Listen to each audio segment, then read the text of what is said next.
Et on va maintenant parler économie avec Johanna Citruc. Bonjour Johanna. Bonjour Pauline. On va commencer avec l'enseigne Fnac qui peut désormais ouvrir 7 jours sur 7. Oui, après plus d'un an de négociations avec les syndicats, ça y est, la Fnac a inauguré 9 nouveaux magasins qui resteront ouverts tous les dimanches. Des ouvertures possibles grâce à la loi Macron votée en 2015. Il s'agit d'une bonne nouvelle pour l'entreprise.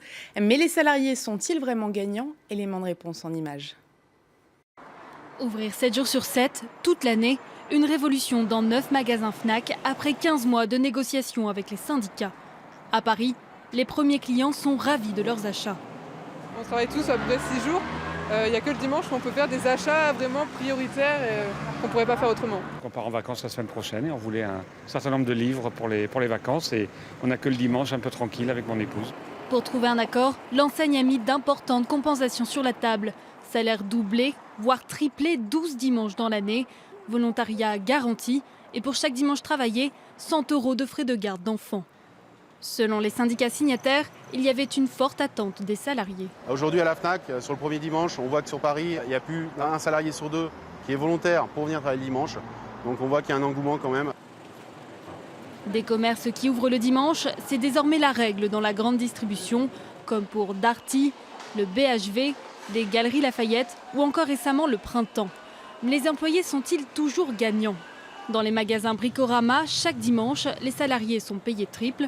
Mais à partir du 1er mai, la direction va appliquer un accord de branche moins généreux, salaire seulement doublé. Le PDG assume de renier son engagement. Dans la mesure où les concurrents n'ont pas les mêmes normes de rémunération, nous devons nous adapter. L'entreprise qui ne s'adapte pas disparaît. Beaucoup de salariés sont déçus, avec une centaine d'euros de moins en moyenne pour un vendeur payé au SMIC. Ça fait un peu de mal au moral. Il n'y a pas beaucoup de monde qui voudront travailler le dimanche maintenant. On est obligé de faire des concessions pour l'entreprise, c'est comme ça. Et c'est dommage pour les employés, mais bon, on viendra toujours bosser le dimanche. Face à la grogne, le directeur a promis de donner une prime encore un an. Les nouveaux embauchés, eux, n'auront pas le choix. Ils seront moins payés le dimanche. Et J-2 avant le déclenchement du Brexit. Si certains redoutent la sortie du Royaume-Uni de l'Union européenne, d'autres en profitent déjà. Oui, on pense notamment à l'industrie touristique. En janvier, le nombre de visiteurs étrangers a augmenté de 19% par rapport à la même période l'an dernier. Une hausse grâce à la chute de la livre sterling puisqu'elle a perdu près de 15% face à l'euro depuis le vote en faveur du Brexit. C'était en juin dernier.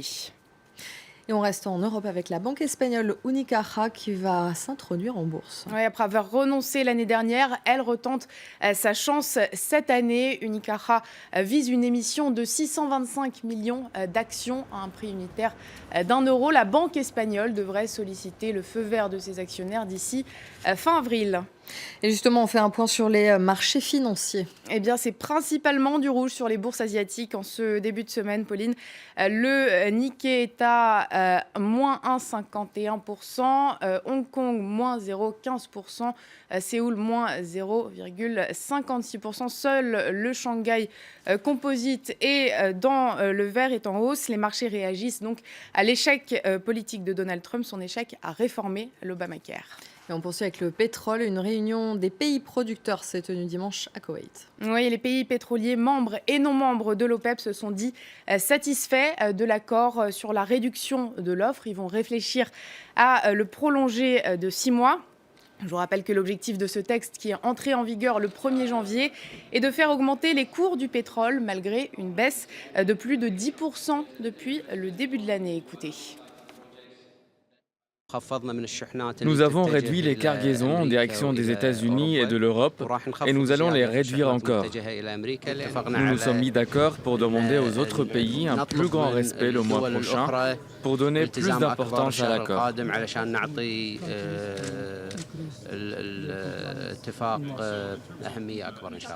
Et on termine avec un mot de sport. L'OM et Puma ont officialisé leur union. Une union pour les 5 prochaines années. L'équipementier allemand remplacera donc Adidas à partir de 2018-2019. Le montant de l'opération n'a pas été révélé, mais pour l'Olympique marseillais, c'est le plus gros contrat de son histoire. Selon le journal L'Équipe, il pourrait frôler les 15 millions d'euros par saison. Merci beaucoup, Johanna.